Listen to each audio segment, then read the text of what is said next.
이 시간이 아니면 성도의 교제가 이렇게 잘 안 돼요. 우리가 뭐 오고 가고 인사도 하겠지만, 그래서 일부에도 인사를 하라 그랬더니 이렇게 하더라고요. 안녕하세요 이렇게 하더라고요. 그래서 제가 다시 시켰습니다. 이렇게 하지 마시고 손을 좀 잡아주세요. 옆에 분에게 인사를 할 때요, 하나님이 잘 되게 하실 겁니다. 인사합시다.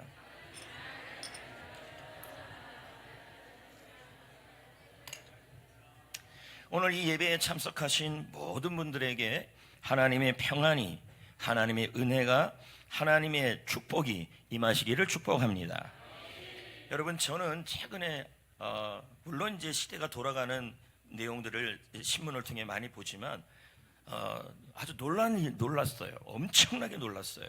여러분들도 들어보면 놀랄 겁니다. 무엇이냐면, 인공지능 아시잖아요? 최근에 인공지능이 돌아가는 상황을 보면요, 하루가 달라요. 오늘이 달리면 내일이 또 달라버리고 너무 빨리 돌아갑니다. 지금 여러분이 알고 있었던 그 인공지능이 지금 아무튼 그래요. 엄청나요. 그런데 지난 4월, 올해 3월 달에요, 구글의 인공지능을 제미나이라 그래요. 모르죠? 예, 구글의 AI를 제미나이라 그러고 마이크로소프트사의 인공지능을 코파일럿이라 그래요. 근데 그거 넘어가고 이 구글의 제미나이가 여러분, 의사 자격증 시험을 쳤는데 의대생보다 더 나았어요. 대단하지 않습니까? 그리고 또 놀라운 것은, 여러분, 변호사 시험 붙기가 어려워요, 쉬워요? 이걸 합격을 해버렸어요. 그러니까 예전에 우리 인공지능의 지능 수치가 인간하고 좀 비슷했는데 지금은 이걸 뛰어넘었어요.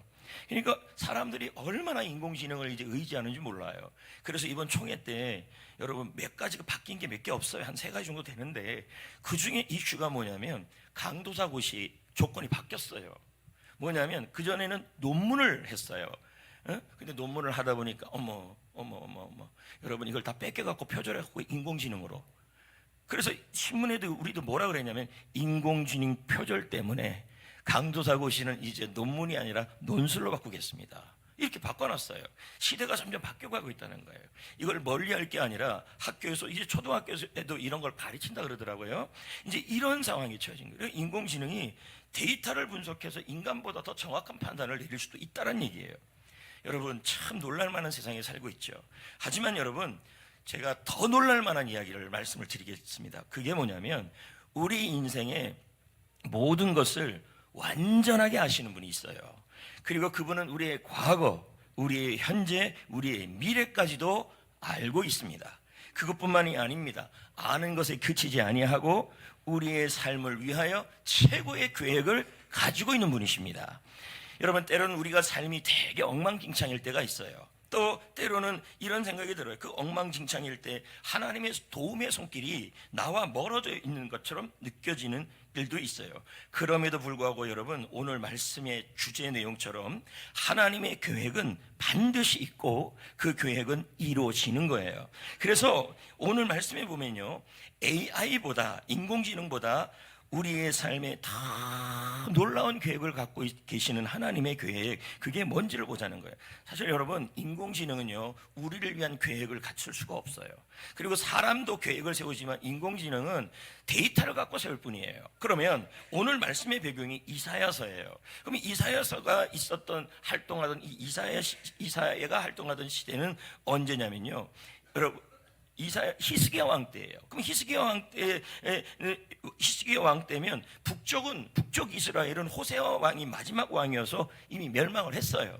남쪽 유다만 남아 있는 상황인데, 이런 상황에서 이사야가 이사야서 앞쪽에다가 뭐라 얘기하냐면, 이 유대 백성들은 모두 망할 것이다. 그리고 이 유대 백성들은 포로로 끌려갈 것이다. 예루살렘 성전도 무너질 것이고 모든 터전도 다 무너질 것이다. 이렇게 예언을 했어요. 그러고 나서 40장부터 뭐라고 얘기했냐면, 그러한 과거가 무너지고 현재도, 이들이 앞으로 이런 상황이 처해지는데, 과거는 망하고 현재는 뭐냐면 포로인 상황에서 도대체 하나님이 왜 우리 속에 이런 힘든 일이 일어나는 그 의문 속에서 하나님이 뭐라 그러냐면, 과거가 망해도 현재가 포로인 상태에 있다 할지라도 나는 너희들을 향하여 계획을 이룰 것이다. 이렇게 말씀하고 있는 거예요. 이게 왜 은혜가 되냐면 우리 중에서도 이런 분들이 있다는 거예요. 과거, 현재가 그렇게 좋지 않은 상황에 처해질 수도 있다는 얘기예요. 그런 분들에게 만약에 여러분들이 그게 결혼 생활이면, 그것이 자녀와 관련된 일이라면, 또 그것이 여러분의 교회 생활이라면, 또 그것이 여러분의 사업장의 상황이라면, 우리의 사업장이 현재 나의 과거의 모습을 보면 그렇게 좋지가 않아요. 그리고 지금의 모습을 보면 뭐가 딱 막혀있는 상황이에요. 이러니까 미래에 대한 어떤 계획을 우리가 갖지를 못해요. 그런데 하나님은 이러한 유다 백성들을 향하여 19절을 말씀하는 거예요. 자, 볼까요? 19절 시작. 보라, 내가 새 일을 행하리니 이제 나타낼 것이라. 그러면 이 말씀을 하는 대상이 누군지를 알겠죠? 그렇죠? 그러면 이 말씀에 대하여 이제 나타날 것이다, 행하리라, 여러분 이걸 뭐라 그러냐면 미래형이에요. 근데 이 미래형에 하나님이 붙어버리면요, 하나님의 능동적 개입을 의미하는데요, 어떤 의미냐, 하나님이 들어가면 이런 해석이 돼요.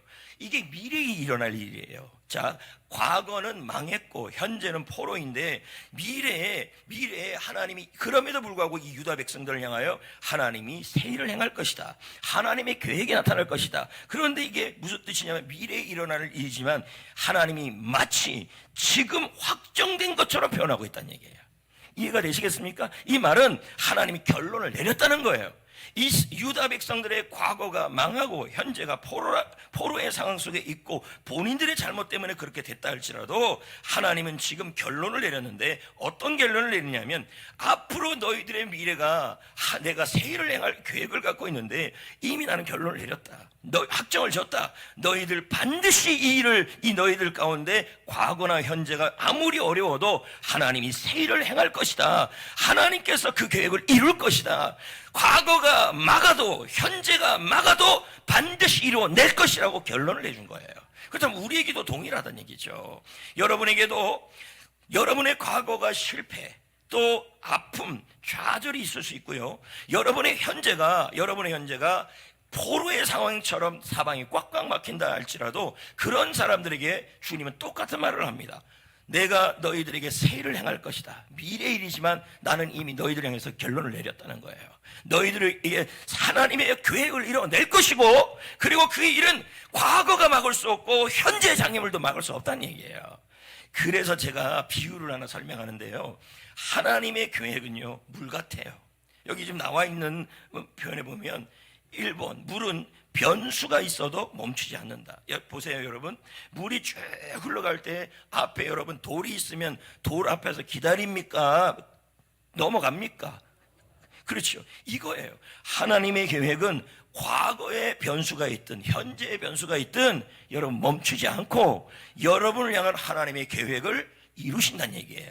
그걸 지금 설명하는 거예요. 두 번째는 여러분, 우리의 실수에도 불구하고 흘러간다. 여러분, 우리가 물을 이렇게 할 때, 우리가 어떻게 물이 흘러갈 때 우리가 댐을 뚝을 이렇게 해갖고 개구리 잡고 막 이럴 때가 있어요. 근데 어떻게 잘못했어요. 잘못해갖고 물이 일로 가야 되는데 내가 잘못해서 일로 가는 상황이 있어요.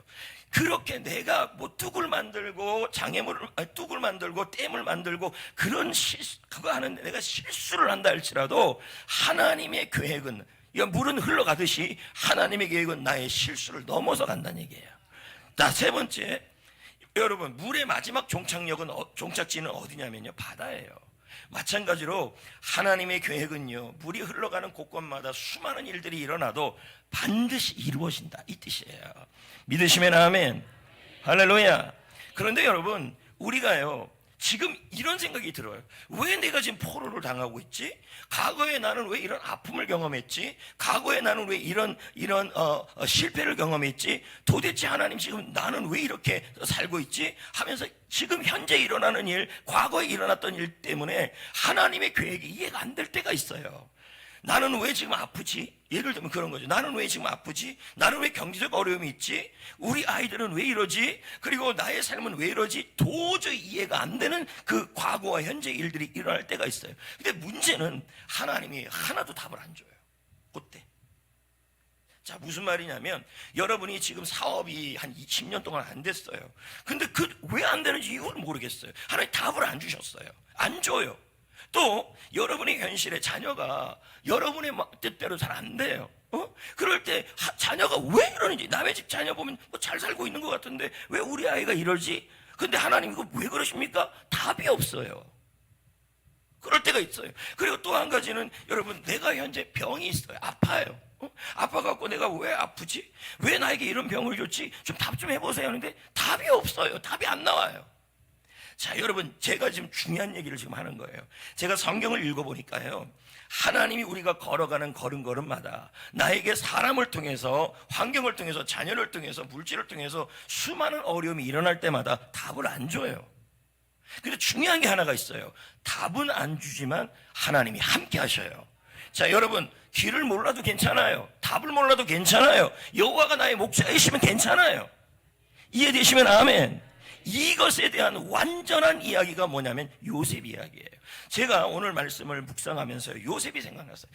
요셉은요, 매 순간순간마다 과거에 일어났던 일, 현재 일어나는 그 일, 일어나는 순간순간마다 도대체 하나님이 하신 일을 이해를 못해요. 자, 보십시오. 왜 우리는 엄마가 4명이에요? 이해가 안 되죠. 왜 우리 집은 콩가루 집안이에요? 이해가 안 되죠. 내가 왜 이 집에 태어나게 됐어요? 이해가 안 됩니다. 그리고 왜 형들은 나를 미워하지요? 나를 왜 질투하죠? 하나님은 왜 이게 이해가 되겠습니까? 과거에 그러면 이 형들이 나를 미워해서 형들이 나를 이집트 땅으로 팔아낸 일이 얼마나 큰 과거의 아픔이게 되겠습니까? 실패가 되겠습니까? 이해가 됩니까? 도저히 이해가 안 되는 거죠. 거기다가 여러분, 거기다가 보디발의 집에, 군대 장관 집에 팔려갔는데요, 누구보다 열심히 일을 했어요. 누구보다 열심히 했어요. 근데 여러분, 억울하게 감옥에 갇힙니다. 누구 때문에? 보디발의 아내 때문에요. 여러분, 왜 그러면 이 보디발의 아내도 참 힘들 겁니다. 왜냐면 2000년 동안 설교할 때마다 나오니까요. 됐고, 여러분, 그러니까 요셉은 이런 생각이 안 들었을까요? 나는 정말 그래도 열심히 살았는데, 열심히 섬겼는데 왜 나는 이런 억울한 일을 당해서 감옥에 가야 되지? 답이 없어요. 또 여러분, 이런 생각이 듭니다. 요셉이 감옥에 들어가서 그 안에 있는 술 가는 장, 떡 가는 장뿐만 아니라 모든 정치범들을 정말 열심히 섬겼어요. 그러면 정치범 중에서 특히 술 가는 장에게 하나님의 계획을 설명을 해줘. 하나님이 앞으로 어떻게 하는지 꿈을 해석해 줬어요. 그래서 자기를 좀 기억해 달라고 했는데 2년 동안 기억이 안 돼요. 여러분, 이게 이해가 되겠냐는 거죠. 하나님이 하시는 일, 여러분의 삶 속에도 비슷한 일들이 일어나요. 왜 우리 집은 이렇지? 왜 우리 아이들은 이렇지? 나는 왜 병들었지? 나는 왜 억울한 일을 당하지? 왜 나는 열심히 하는데 회사가 안 되지? 사업이 안 되지? 그리고 그렇게 생각할 때, 그런 일이 생길 때마다 하나님이 나를 향한 계획이 이루어지지 않을 것처럼 보인다는 거예요. 그런데 여러분, 제가요, 이 요셉의 이야기를 39장부터 59장에 나오는데요, 50장까지 나오는데요, 여기에서 하나님의 답은요, 흘러가는 순간순간마다 나중에 다 그 답이 나와요. 그런데 그 당시에는 답이 없어요. 그럼에도 불구하고 여러분, 하나님이 하시는 일이 하나 있었어요. 여기 요셉, 제가 요셉 좀 그려달라 그랬어요. 그랬더니 뒤에가 보디발이에요. 그리고 요셉을 그릴 때는 비신하게 해달라, 하나님이 함께하는 걸 표시해달라, 너무 세련되게 그려놨어요. 자, 여기 한번 보세요. 여러분, 절 보세요. 왜 하나님이 나를 애굽 땅으로 팔고 나는 왜 보디발의 집에서 노예가 됐느냐? 하나님은 설명을 안 해요. 그런데요, 해주는 게 하나가 있어요. 창세기 39장 2절에 여호와께서 요셉과 함께 했던 얘기가 나와요. 그럼 여러분, 간수가 돼서 감옥에 갔을 때도 동일한 얘기가 나와요. 간수가 요셉을 바라보니 형통한 자라, 하나님이 함께하고 있는 자라, 이런 고백들이 나와요. 그리고 나중에 바로를 만났을 때도 바로가 요셉을 바라볼 때도 참으로 하나님이 함께하는 힘이 보인다는 얘기예요. 자, 보십시오. 아무리 이해가 되지 않는 일들이라 할지라도 우리 주님이 동행하시고 우리 주님이 함께하여 주시는 겁니다. 그분이 함께하면요, 이해가 안 되는 상황도 하나님이 목자가 되어서 인도하여 주시는 거예요. 이게 중요한 겁니다. 제가 읽은 책 중에서요, 하나님의 수수께끼라는 책이 있어요. 누가 썼냐면 체스터턴 있었어요. 여러분, 수수께끼라는 게 이 넌센스 퀴즈인데요, 잘 못해요.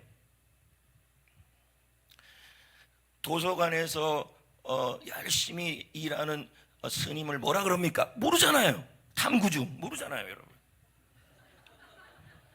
이게 내가 알려줘야 하는 거예요.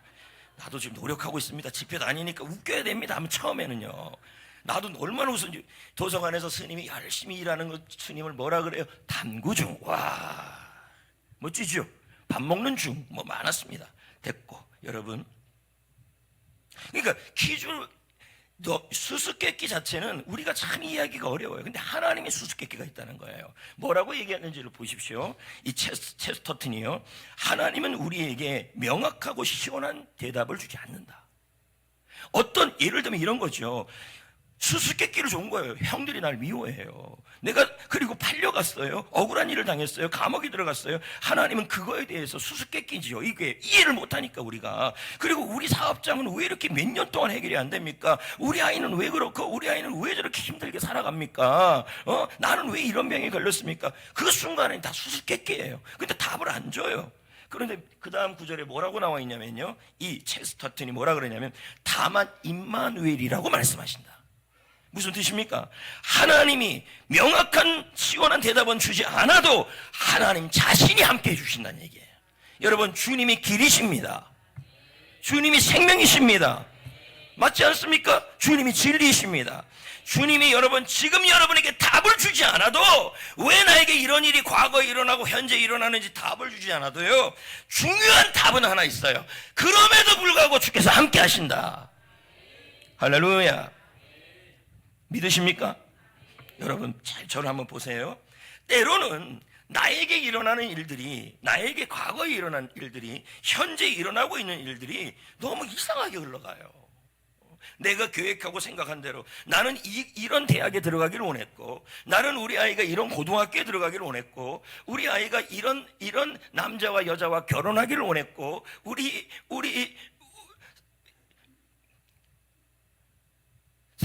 사업을 하는데 이렇게 되기를 원했고, 근데 다 뜻대로 안 될 때가 있어요.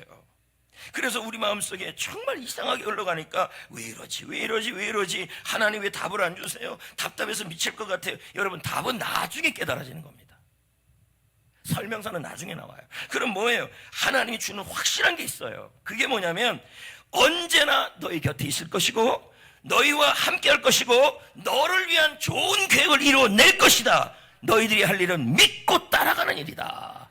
이거 하나를 말씀하고 있는 것입니다. 그러면서 여러분, 이 유대 백성들에게 하나님께서 두 가지를 얘기해요. 뭐냐면, 첫째는 너희들 지금 현실 속에서 과거에 일어났던 일들이 있다. 그 일이 실패이고 좌절이고 망함이었다. 또 현재 일어난 일들이 있다. 현재 일어나는 일들이 여기서는 사막과 광야로 표현해요. 근데 이 두 가지, 이 과거와 현재에 이해하지 못하는 이 힘든 사건들 때문에 염려하지 말고, 기억하지 말고, 그리고 털어내라, 이렇게 얘기를 해요. 자, 18절을 보십시오. 어떻게 얘기해요? 너희들을 위해서 내가 새 일을 행할 거라고 말씀하셨죠. 그걸 결론을 내려주셨죠. 네, 그래서 여러분 뭡니까? 하나님은 분명한 계획을 갖고 있어요. 우리를 위해 좋으신 일을 이루어 갈 것이라는 계획을 갖고 있어요. 근데 그 계획을 이루는 과정 속에서 어렵고 답답한 일이 과거에도 있고 현재도 일어난 일들이 있어요. 근데 이런 일들 속에서 주님은 함께 해주겠다고 말씀하고 있어요. 그렇다면 이제 우리가 해야 될 일이 뭔지를 지금 설명하는 거예요. 과거는 버리라고 지금 얘기를 하고요. 18절 시작.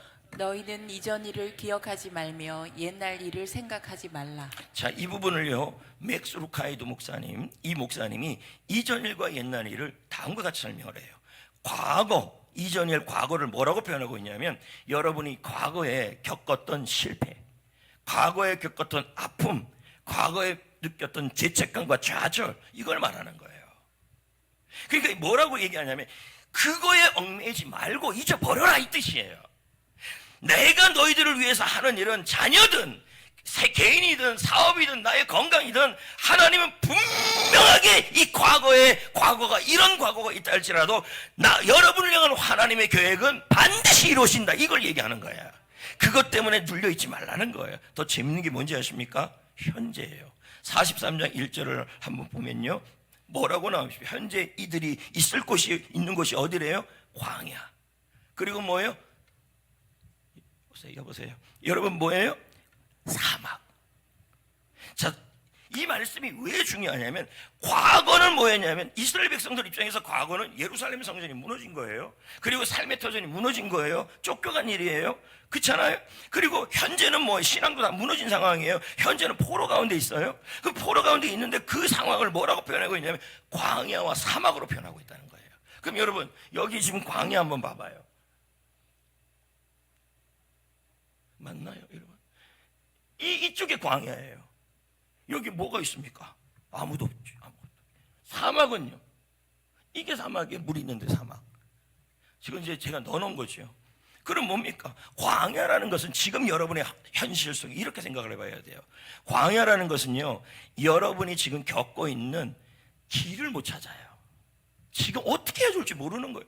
일을 하건 전도를 하건 교회 생활을 하건 아이를 가르치건 직장 생활을 하든 결혼을 하든 뭘 하든 도대체 길을 모르겠어요.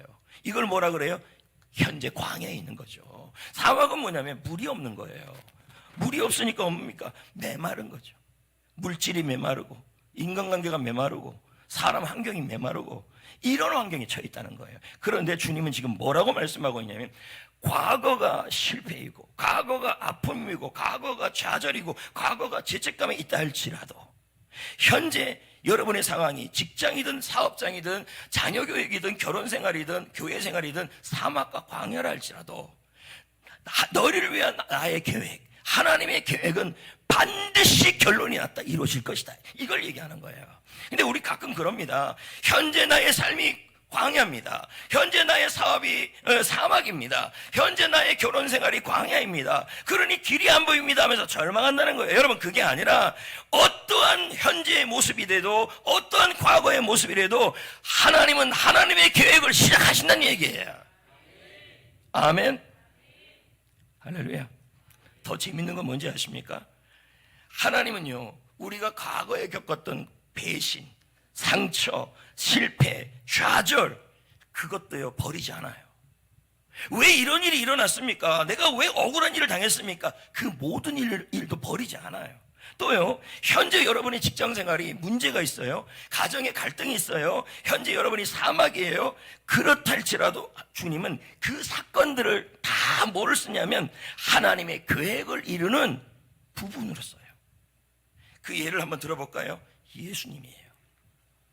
여러분, 예수님은 인간의 관점에서 보면 실패한 인생이에요. 왜 그렇습니까? 유다가 배신했잖아요. 근데 제가 생각해 보면요, 유다가 배신해야만 해요. 왜요? 배신 안 하면 어떻게 십자가를 못 지는 상황이에요. 그러니까 보세요, 유다의 배신, 그리고 백성들이 예수님의 십자가에 못 박으라고 처형을 요구해요. 이 모든 사건들이 뭐냐면 예수님이 십자가를 지기 위한 과정이 됐어요. 그럼 예수님이 물론 하나님의 아들이라면, 내가 물론 인간적 관점에서 본다면 왜 나를 배신하지? 왜 나에게 저렇게 나를 못 살게 굴지? 나의 과거도 이렇고 현재도 이렇고 나는 현재 광야 같은 삶이야 라고 왜 의문이 안 들겠습니까? 그럼에도 불구하고 여러분, 하나님은 유다의 배신을 통하여 백성들의 외면을 통하여 십자가의 구원을 이루어냈어요. 무슨 말이 이해되시겠습니까? 여러분의 삶 속에 일어나는 때로는 이해할 수 없는 일들이 있다는 거예요. 과거에 일어났던 일들, 실패, 아픔, 좌절, 죄책감, 현재 일어나는 일들, 사막과 광야 같은 그런 일들, 그 모든 일들도요, 여러분, 하나님은 하나님의 계획을 막을 수가 없고 하나님의 계획을 이루는 부분으로 써요. 그걸 좀 아셔야 돼요. 그럼 요셉 한번 볼까요? 조금 전에 살펴봤는데 요셉 한번 보세요. 형들이 질투했죠. 그리고 어머니가 넷이나 아무튼지 간에 어머니가 넷이나 되니까 나가고 싶겠죠. 아무튼 형제들이 질투 힘들었죠. 노예 신분 힘들었죠. 거짓 고발 힘들었죠. 남들에게 잊혀진 거 힘들었죠. 자, 이 모든 일들이요, 요셉의 입장에서는 뭐냐면 자신의 인생의 수수께끼예요. 그런데 여러분, 문제는 뭐냐면 이러한 이 질투, 노예로 팔려가는 거, 거짓 고발 당해서 감옥 들어가는 거, 이 모든 과정이요, 요셉을 향한 하나님의 계획을 막을 수도 없었고 하나님의 계획을 위해서 이 단계들이 다 이어졌어요. 그러니까 여러분의 삶에서 누군가 여러분을 억울하게 하고 누군가 여러분을 힘들게 하고 여러분의 인생에 누군가 내가 열심히 했는데 그걸 잊혀지게 하고 그러한 일들에 대해서 수수께끼가 일어날 수 있고 억울할 수가 있다는 거예요. 그러나 그 모든 일들이 있다 할지라도 하나님이 여러분 향한 하나님의 계획이 있다는 얘기예요. 그 계획을 막을 수가 없고 그 모든 일들은 하나님의 계획을 이루는 수단으로 쓴다는 얘기예요. 여러분 나를 힘들게 했던 그 배신도 그런 것도요. 제가 아침에 신문을 잠깐 봤는데요. 이 자리에 10대, 20대, 30대가 있어요. 근데 문제는 통계가 나왔는데 10대, 20대, 30대 이 청년 세대들이, 청소년 세대들이 사망하는 것 중에서 가장 많은 게 뭐냐면 자살이었어요. 아니 이 꿈 많은 청춘들이. 저는 가끔 그런 얘기를 해요. 목사님들한테 얘기하면 나는 얘기 안 합니다. 근데 그분들은 얘기해요. 젊으면 못 산다. 다시 젊었으면 좋겠다. 피부가 탱탱해지고. 여러분 젊었을 때 꿈꿨던 그 시절의 이 아이들이, 청년 세대들이 다 뭐냐면 제일 먼저 나오는 게 자살이에요. 그래서 제가 신문을 보면서 도대체 왜 이런 10대, 20대, 30대 젊은 친구들이 자살하려고 그럴까? 앞이 안 보이니까 그렇겠죠. 이들의 과거, 이들의 현재, 이들의 가정 환경, 지금의 상황. 제가 여기 보니까요, 한 4가지가 나와요. 왜 그러면 삶에서 자살하려고 그러냐 했더니 경제적인 어려움이에요. 경제적 어려움. 물질적인 것이 너무 어려우니까 이 친구들은 그 답답한 현실 속에 답을 찾지 못하고 길을 찾지 못하니까 어떨 때는 미아리 점쟁이를 만나고 어떨 때는 타로점을 보지만 그게 완전한 해답이 안 되는 거예요. 두 번째는 경쟁이에요. 경쟁. 취업에 경쟁하고 결혼에 경쟁하고 또 승진에 경쟁하고 뭔가 장사를 하고 있다면 옆에 있는 사람들과 경쟁하고 이게 벅차는 거예요. 세 번째는 뭐냐면 외로움이에요. 제가 조금 전에 그런 얘기를 했어요. 사막은 외롭다. 광야도 외롭다. 사람은 주위에 많아요. 그러나 진짜 자기 친구가 없다는 얘기예요. 그러니까 그런 사람이 그런 말이 있잖아요. 누군가 자기를 아껴주는 한 사람만 있어도 자살 안 한다는 거예요. 근데 청년 세대가 그리고 스트레스가 너무 많다는 거예요. 여러분 지금 우리 교회에 있는 청년 세대들에게도 제가 말씀드리고 싶어요. 그리고 또 혹시 이 방송을 듣는 청년 세대들에게 말씀드리고 싶어요.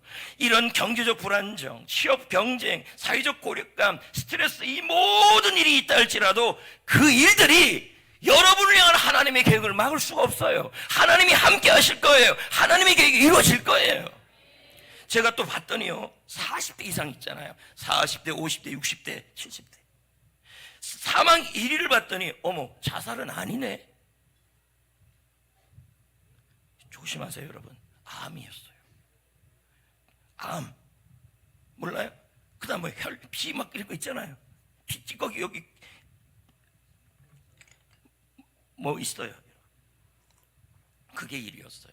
그러면 지금 40대, 50대, 60대, 70대에 가장 인생에 있어서 힘든 게 뭐냐면 건강 문제였다는 거예요. 질병 문제. 지금 과거의 나의 건강, 지금의 나의 건강이 수수께끼예요. 나를 왜 아프게 하냐는 거예요. 하나님이 왜 나를 아프게 하냐. 절망스럽다는 거예요. 근데 제가 여러분에게 그럼에도 불구하고 하고 싶은 말이 있어요. 지금 40, 50대, 60대, 70대의 그 건강 문제, 특히 절망적인 건강 문제에 대하여 여러분 그런 건강의 어려움이 있다 할지라도 여러분을 향한 하나님의 계획은 막을 수가 없고 그때에도 하나님이 함께 하시고 하나님의 뜻을 이뤄낼 것입니다. 그래서 여러분 요셉의 이야기를 통해서 우리가 깨닫는 게 3가지가 있어요. 자, 그림을 통해 본다면요. 첫 번째, 하나님의 계획은 우리의 이해를 넘어선다. 이해가 안 돼요. 왜 내가 아프지? 왜 우리 아이는 속썩이지? 왜 나는 결혼 생활이 힘들지? 나는 왜 직장 생활이 힘들지? 답이 없어요. 답이. 그런데 뭐예요? 하나님의 계획은 우리의 이해로 이해하는 게 아니라는 거예요. 그래서 이사야 55장에 말씀하잖아요. 너를 향한 나의 생각은 뭐라 그랬어요? 너희들의 생각보다 높고 깊다. 두 번째 뭐라 나왔습니까? 현재의 고난이 미래의 축복의 씨앗이 될 수 있다. 배신, 질투, 억울함, 열심히 일하는데 알아주지 않는 거, 여러분 그게 여러분의 손해가 아니란 얘기예요. 우리 성도들에게는. 나 같으면 이 자리에 지금 아멘 할 텐데 이 순간에요. 예. 세 번째요. 하나님은 우리의 실패와 고난, 이거 과거죠. 과거. 예를 들면 자녀 교육에 실패하고, 건강에 실패하고, 물질에 실패하고, 사랑 관계에 실패하고, 전도에 실패하고, 여러분 그런 실패까지도 하나님의 계획을 이루는 일부분이 된다는 얘기예요. 제 경험을 한번 볼까요? 저는 여러분들 제가 말씀드렸지만 제 기도 제목은 뭐냐면 목회자는 나중에 되는 거였어요. 그럼 뭐냐면 돈 좀 많이 벌어갖고, 이게 하나님 뜻인 줄 알았어요. 돈 좀 많이 벌어갖고 장로님까지 하고 그리고 목사님 되려고 그랬어요. 이게 내 계획이었어요. 내 계획. 근데 고3 때 굉장히 이게 아팠어요. 그러니까 공부가 잘 하기가 너무 어려운 거예요. 그래서 그때 제가 하나님께 기도를 했죠. 하나님, 물론 여러 가지 상황이 많았지만 저를 향한 하나님의 미래가 뭐 어떤 것입니까? 하면서 기도를 했죠. 그때 결론을 내린 게 뭐냐면 목회자의 길을 바로 가는 거였어요. 여러분, 만약에 제가 그때 아프지 않았다면 지금 성전교회 여기 서 있지 않겠죠. 아팠기 때문에 이렇게 저렇게 해갖고 그 아픔을 통하여 뭐예요? 지금 이 자리에서 존재하고 있는 거예요. 여러분 보세요. 하나님은요 우리의 과거의 병도, 저는 병이었잖아요. 여러분들도 힘든 일이 있을 거라는 거예요. 지금 사막과 광야 같은 일도 있을 거라는 거예요. 그러나 그것이 우리를 향한 하나님의 계획을 막을 수가 없고 하나님의 계획을 이루어내실 거라는 얘기예요. 재밌는 것은요, 여러분 요셉이 향한 하나님의 계획이 뭐였습니까? 총리였습니까? 우리 그러잖아요. 야, 우리 자녀 이번에 대학 붙여주십시오. 이게 하나님의 계획이라고 얘기를 해요. 그래서 여러분 수능 기간이 되면요 새벽기도 많이 나옵니다. 대구 팔공산 같이요. 뭔 말이냐면 대구 팔공산에 석가모니가 이만하게 서 있는데 거기 가서 이렇게 빌면 된다는 거예요. 왜? 뭐라고요? 붙여달라는 거죠. 근데 우리가 그러고 있다는 거예요. 총리가 되는 게 하나님의 계획입니다. 예를 들면 왕이 되고 대통령이 되는 게 하나님의 계획입니다. 그리고 우리 아이가 결혼 잘하는 게 하나님의 계획입니다. 이렇게 하는 분들이 있어요. 그리고 또 이런 말이 이렇게 얘기해. 취직하는 게 하나님의 계획입니다. 우리 아이가 잘 크는 게 하나님의 계획입니다. No, 아닙니다. 하나님의 계획이 뭔지 아십니까? 사막에서 강을 내고 광야에서 길을 내는 거예요. 한번 생각해 보세요. 강을 내고 길을 내는 것은요, 여러분 혼자를 위해서가 아니라 살리기 위해서 그물을 먹어야죠. 누가? 자기만 먹는 게 아니라 그것을 지나는 사람들이 먹게 되는 거 아닙니까? 그리고 길은 뭐예요? 나만을 위한 길이 아니라 내가 그 길을 내게 되면 그 길에 많은 사람들이 다닐 거란 얘기죠. 그렇다면 여기서 중요한 하나님의 계획이 나와요. 그게 뭡니까? 살리는 거예요. 총리가 목적이 아니에요. 여러분, 총리를 통해서 열방을 살리고 선교사를 살리고 이웃을 살리라는 거예요. 하나님의 계획이에요. 그게요. 결혼요? 결혼이 하나님의 계획입니까? 그럼 결혼하고 나면요 이루었잖아요. 그게 아니에요. 결혼을 통하여 하나님이 살리기로 원해요. 그래서 여러분 요셉을 향하여 하나님이 마지막 얘기한 게 뭐예요? 너는 사보나 반해하다. 무슨 뜻입니까? 세상의 구원자라는 뜻이죠. 총리가 아니라니까요. 어떤 분은 그럽니다. 제발 사업장 잘 되게 해주세요. 제발 애들 속셈 썩이지 않게 해주세요. 어머. 여러분 이럽니다. 그리고 기도 부탁하면 결혼 잘했으면 좋겠습니다. 잘해서 뭐 하게 해요? 싸울 거면서. 잘하는 게 중요한 게 아니라니까요. 지금 제 말은. 그럼 또 이런 분이 있어요. 우리 사업장 잘 되고 취직 잘 되고 승진했으면 좋겠습니다. 이런 분들이 있어요. 여러분 승진하면 뭐 합니까? 제 말은 승진하지 말라는 말이 아니라, 제 말은 물질을 받지 말고 병이 고치지 말라는 말이 아니에요. 내가 병을 고쳐야 될 이유, 내가 축복을 받아야 할 이유, 돈 많이 벌어야 될 이유, 그게 뭡니까? 하나님의 계획을 이루기 위해서예요. 그게 뭡니까? 구원자예요. 선교사를 살리고. 여러분 돈을 많이 벌어야 선교사를 살릴 수 있지 않겠습니까? 그러니까 지금 여러분들이 기도를 조금 바꿔야 돼요. 하나님 우리 아이들이 잘 됐으면 좋겠습니다가 아니라, 하나님 이 아이들이 하나님의 계획을 이루고 세상을 살리고 하나님의 나라를 살리는 사람이 되게 하시옵소서. 결혼도 마찬가지예요. 결혼 잘하게 해달라고 기도를 제가 침튀게서 기도합니다. 만약에 근데 결혼 잘해서 뭐 하겠습니까? 결혼 잘하지 말라는 게 아니라 결혼 잘해서, 과정이에요. 하나님의 계획을 이루란 얘기예요. 뭐예요? 선교사를 살리고 이웃을 살리고 교회를 살리고.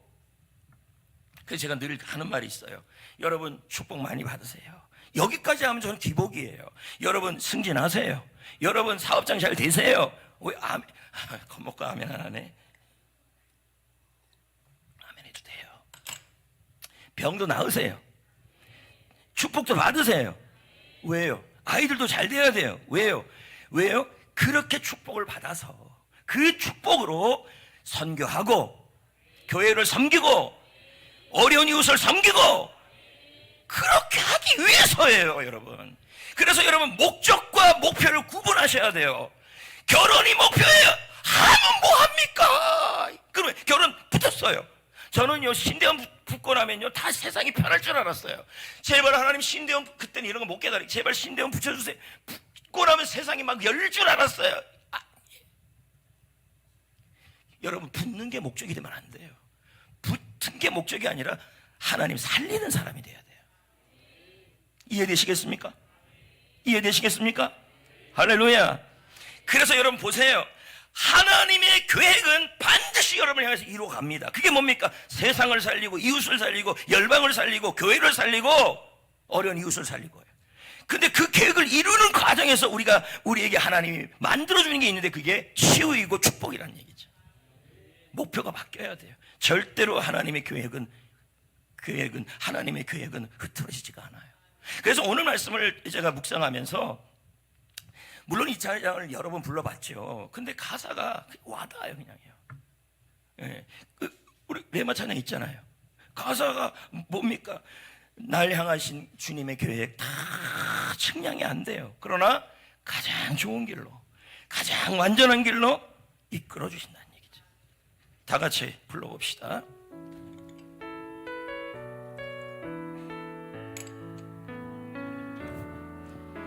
하나님의 부르심에는 후회하심이 없네. 내가 이 자리에 선 것도 주의 부르심이라. 하나님의 부르심에는 결코 실수가 없네. 나를 부르신 하나님의 신실하심을 2절입니다. 작은 나를 부르신 뜻을 나는 알 수 없지만 오직 감사와 순종으로 주의 길을 가리라.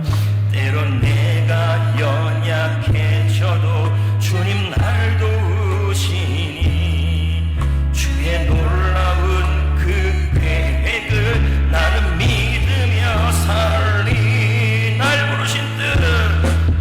부르신 뜻 내 생각보다 크고 날 향한 계획 나의 지혜로 측량 못하나. 가장 좋은 길로 가장 완전한 길로 오늘도 날 이끄시. 후렴 한 번 더 불러봅시다. 날 부르신 뜻 내 생각보다 크고 날 향한 계획 나의 지혜로 측량 못한 가장 좋은 길로 가장 완전한 길로 날 믿네. 할렐루야. 하나님은 여러분을 반드시 계획을 이룰 겁니다. 근데 왜 그럴까요? 여러분이 잘해서요? No. 이스라엘 백성들이 잘해서요? 아니었어요. 주님이 뭐라 그럽니까? 니들이 잘나서가 아니다. 내가 너희들을 사랑하기로 작정했기 때문이다. 우리는 하나님의 사랑을 무지하게 받는 사람들이. 왜요? 독생자 아들 예수를 통하여 우리의 모든 죄의 형벌을 맡고 주신 그런 사람들이에요. 약해지지 말아야 돼요. 지금 현재 일어나는 일들, 아니 과거에 일어나는 일들, 과거에 여러분을 힘겹게 하고 절망스럽게 하고 어렵게 하고 도저히 이해가 안 되는 일들, 현재 여러분 가운데 일어나는 일들이 광야이고 그리고 지금인들이 사막에 있는 이 상황이라 할지라도 여러분, 하나님은 여러분이 향한 계획을 이루어내십니다. 그 계획이 뭡니까? 여러분, 물질의 축복, 병의 치유가 먼저가 아닙니다.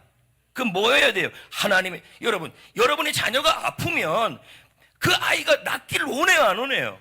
돈이 없으면 돈 주기를 원하잖아요. 하나님은 똑같아요. 그러나 돈이나 치유가 먼저가 아니라 그 아이가 부모님이 보기에도 너무 멋지게 훌륭하게 살기를 바라는 게 부모님의 마음인 것처럼 하나님 마음도 그래요. 그래서 하나님을 여러분의 계획은 뭐냐면, 주여 내가 병이 나으면, 주여 내가 물질의 축복을 받으면, 주여 내가 사업장이 잘 되면, 주여 내가 결혼하면 입 싹 닫지 않겠습니다. 모든 목적은 사보나 바네야. 이집트를 살렸잖아요. 그의 가족을 살렸잖아요. 이거예요. 지난주에 이제 제가 목사님 한 분한테 스타일러가 갔어요. 그래갖고 나도 궁금하잖아요. 좀 뻐기기도 싶고, 그래서 전화를 했지요. 만나진 않았고. 근데 이런 얘기를 하시더라고요. 사진도 보내왔는데 뭐라 그러냐면, 권 목사님 너무 행복합니다. 그렇게 얘기를 해요. 스타일러는 이 땀을 빼주는 거거든요. 그러면서 그 모습을 보면서 이게 교회가 해야 될 일이고 목회자가 해야 될 일이라는 거예요. 여러분, 이게 하나님의 계획이에요. 힘들어하는 목사님을 살리는 거 아닌가요? 그래서 제가 지난주 오후에 집회 가가지고 땀이 너무 나는 거예요. 원래 이 말 안 하려고 그랬는데 땀이 너무 나니까 뭐 스타일러 생각이 나네. 그래서 내가 그래서 예도한 건 아닌데 내가 땀을 너무 흘리니까 목사님 딱 보니까 스타일러가 없게 생겼다고 내가 그랬어요. 그래서 여러분들 감동되시는 분들이 하거나 아니면 전도회 회장님이 하시거나 알아서 하십시오. 만약에 안 하면 내가 하겠습니다. 이렇게 왔어요. 지금 기도 중에 있어요. 나 하면 안 되잖아요. 거기서. 근데 나오면서 전도회 회장님께 제가 그런 얘기를 했어요. 돈을 왜 보십니까?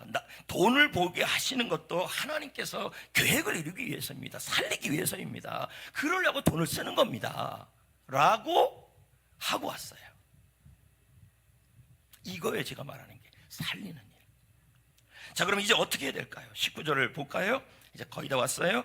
너희가 알지 못하느냐? 이렇게 나와요, 안 나와요? 아니, 나와요, 안 나와요?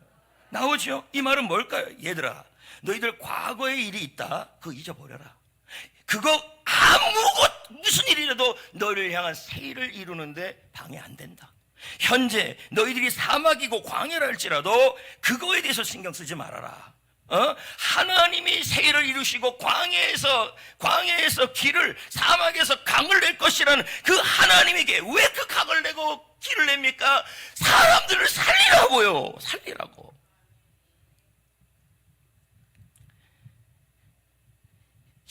100만 원이 있어도요, 100만 원이 있어도요, 이런 마음이 없으면 안 씁니다. 저같이 가난한 사람들도요, 할렐루야 이렇게 팍팍 씁니다. 이걸 전문용어로 가오 있다 이렇게 표현합니다. 다른 말로는 친데레. 제가 친데레 그랬더니 와가지고 그러면 말 잘못했다고. 친데레 다 알아듣습니다. 자, 이 알지 못하는 말은 무슨 말이냐면, 하나님의 계획이 과거에 무슨 일, 현재에 무슨 일이 있다 할지라도 하나님의 계획이 반드시 이루어짐을 기대하고 믿고 긍정적 태도를 유지하라 이 뜻이에요. 그 긍정적 태도는 뭐예요? 요셉이죠. 최선을 다했습니다. 억울해도. 맞지 않습니까? 최선을 다했고 감사했잖아요. 그리고 순종했잖아요. 이게 긍정적 태도예요.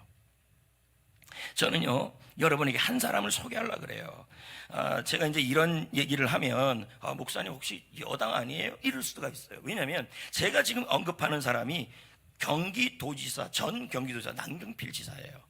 제가 이걸 하는 거, 이분에 대해서 얘기하는 것은 왜 그러냐면, 이분에 대한 이 이야기가 오늘 말씀과 맞아떨어져요. 자, 그럼 제가 잠깐 언급하겠습니다. 남경필 지사. 저는 지금 정치색 색을 띠려고 하는 게 아닙니다. 이 남경필 지사가 이제 정치도 잘 안 되고 그래도 삼선했지 않았습니까? 근데 그렇게 하는데도 어느 순간 자녀 문제가 생겨버렸어요. 그게 뭡니까? 첫째 아들이 마약 중독에 빠진 거예요. 여러분, 마약 중독이라는 말은 이거 웬만하면 끊을 수가 없는 거예요. 자, 마약 중독에 빠졌어요. 그러면 남경필 지사가 이런 생각 안 들까요? 내가 하나님을 믿는데 하나님 왜 그러면 나에게 이런 이해도 안 자녀가 왜 이런 일이 일어납니까? 도대체 말을 안 듣는다는 얘기예요. 그러다가 여러분 이 친구가 경찰에 잡혀서 교도소까지 가게 되죠. 얼마나 울고 기도했겠습니까? 이 자녀 문제 때문에. 하나님 자녀 잘 되게 해주세요. 그 기도만 계속했겠죠. 풀려나게 해주세요. 여러분 기도가 잘못됐습니다. 자녀 가운데 하나님의 계획이 이루어져야죠. 잘 돼서 뭐합니까? 또 마약할 건데요. 가끔 이런 분들이 있어요. 취직해주게 해주세요. 승진하게 해주세요. 합격하게 해주세요. 결혼하게 해주세요. 그것만 기도하는 사람들이 있어요. 그러면 이런 사람들은요, 취직되면 신앙생활 똑바로 안 합니다. 그리고 회사가 잘 되면 똑바로 안 합니다. 목적을 다 이루는데 막 결혼하면요 교회 안 나옵니다. 제 말은 목표가 잘못됐다는 얘기예요. 내가 결혼하고 내가 승진하고 내 병이 나아야 될 이유는 그것을 통하여 하나님의 나라를 이루기 위해서입니다. 이게 되지 않았다는 거예요. 남경필 지사가 그냥 애만 낳게 해달라고 얘기했다는 거예요. 안 낳게 해주시는 거죠. 그러다가 이분이 기도 중에 깨달은 거예요. 하나님의 계획을. 네가 국회의원 되고 도지사 되는 게 나의 계획이 아니다는 거죠. 물론 그걸 통해서 할 수도 있죠. 근데 그동안 못했다는 얘기죠. 하나님 보시기에. 그러면서 하나님께서 그분에게 하나님의 계획을 설명해요. 너 돈 많이 벌어야 된다. 진짜 들어보세요. 너 돈 진짜 많이 벌어야 된다. 건강해야 된다. 복을 받아야 된다. 왠지 아냐? 마약 중독에 빠진 아이들을 살리기 위해서다. 그의 계획을 알게 됐어요. 하나님의 계획. 그게 뭡니까? 이 아이가 마약 중독에 빠짐으로 말미암아 하나님이 자기가 살리는 사람을 일을 하기를 원하셨던 거예요. 그동안 그 일을 안 했는데 이 일을 이제 하기 시작했다는 거죠. 제가 그분이 저기 경기도지사 할 때 우리 교회 새벽기도 나왔잖아요. 제가 저쪽에 가갖고 얘기를 좀 해봤어요. 그렇게 신실해요. 근데 그때까지도 이 자녀 문제에 대해서 자녀의 과거, 자녀의 현재에 대해서 무슨 기도만 드렸냐면 잘 되게 해달라는 거죠. 잘 돼서 뭐합니까? 아니 아이가 제가 톡 까놓고 한번 얘기해 봅시다. 아이가 결혼 잘하고 아이가 취직 잘하고 그게 기쁜 일이 아니에요. 만약에 그렇게 됐는데도 여전히 하나님 앞에서 더욱더 긍정적 태도를 유지하고 있지 않다면 그거 잘못된 거예요. 우린 이렇게 기도해야 돼요. 하나님의 계획이 이루어지게 하시고 이 아이가 훌륭한 아이가 되게 하시고 나도 복을 받게 하셔서 그 복으로 그 훌륭함으로 하나님의 나라 영혼을 살리고 선교사를 살리고 교회를 살리고 지역을 살리게 하여 주옵소서. 이렇게 돼야 돼요. 과거에 일어났던 일들. 그러면 저 아이가 현재 중독이 되기 전까지 분명히 과거의 상황이 안 좋았을 겁니다. 그리고 그러면서 자기는 정치 일을 했겠죠. 그리고 지금 그 아이의 현재는 중독 상태라는 거죠. 왜 나에게 이런 일이 일어나요? 왜 나의 삶에 이런 일들은 좀 없었으면 좋겠는데 우리 아이가 좀 바르게 잘 갔으면 좋겠는데 그런 생각이 왜 안 들었겠습니까? 그런데 보세요. 하나님의 계획이 있었다는 거예요. 그 아이의 아픔을 통해 그 아이의 그 중독을 통하여 뭘 했냐면 그 아이나 남경필 전 지사에게 이제 앞으로 살아갈 때에 사람들을 살리는 사람으로 가라는 거예요. 이게 하나님의 계획이에요. 그래서 뭐라 그럽니까? 회사 생활 열심히 하겠습니다. 돈 진짜 많이 벌고 싶습니다. 해요, 안 해요? 왜 그럴까요? 돈을 많이 벌어야 마약 퇴치하는데 많이 쓸 거 아니겠습니까? 저는요, 이제 말씀을 마무리 짓지만요, 오늘 말씀을 마무리 짓지만요, 여러분들에게 말씀드리고 싶어요. 하나님은 여러분의 과거, 현재가 어떠한 상황이라도 강을 내고 길을 내길 원해요. 그 계획이 무슨 계획이냐면 세상을 살리고 이웃을 살리고 여러분 살리는 것이 뭐 대단한 게 아닙니다. 교회 옆에서 청소 한 번 하는 것도 살리는 일입니다. 살리는 일을 하라고. 그리고 그 외에 일어나는 모든 이게 배신 뭐 이런 힘든 일들 그 다 뭐냐면 하나님의 계획을 막을 수가 없어요. 그러니까 뭡니까? 그런 계획 속에서도 긍정적 태도를 유지하셔야 돼요. 하나님의 살아계심을 믿고 열심히 살아야 돼요. 그리고 열심히 돈 벌고 열심히 운동하고 할 말이 없네요. 열심히 운동하고 그리고 여러분 열심히 운동하고 열심히 감사하셔야 돼요. 네, 그렇게 해야 되고 그리고 목적을 합격, 결혼, 물질, 건강, 사업, 직장 이런 거 되시면 안 돼요. 왜요? 되고 나면 뭐가 됩니까? 되고 나면 사업이 잘 되고 나면요. 만약에 이게 목적이었으면 그 다음요 교회 안 나옵니다. 잘 안 나옵니다. 그렇게 안 됐을 때는 교회 주일 하나도 안 빠지고 봉사도 열심히 했어요. 기도 제목이 뭐냐면 사업장 잘 되게 해달라는 거예요. 틀렸어요 기도 제목이. 근데 잘 됐어요. 그래서 또 이사 갔어요. 더 잘 돼요. 근데 뭐예요? 교회를 안 나와요. 주일날 안 나와요. 왜? 장사하느라고. 그러면서 목사님이 그런 얘기를 해요. 기도가 처음부터 잘못된 것 같다. 여러분 사업이 잘 되려고 하지 마시고 돈 많이 벌어야 될 것은 선교사님 돕기 위해 그리고 교회를 세우고 이웃을 섬기고 목사님이 저렇게 다음 세대 하는데 다음 세대를 위해서 내가 섬기고 이렇게 기도하셔야 돼요. 그래야 여러분 잘 돼도 신앙생활 잘합니다. 할렐루야. 오늘 말씀의 결론입니다. 하나님은 우리의 삶의 계획을 이루어 가십니다. 세 일이에요. 광야에서 길, 사막에서 강. 뭐예요? 살리란 얘기죠. 예, 그러기 위해서 주님이 우리의 모든 환경에 축복하실 거란 얘기죠. 그렇게 긍정적 태도를 유지하시면서 승리하시길 축복합니다.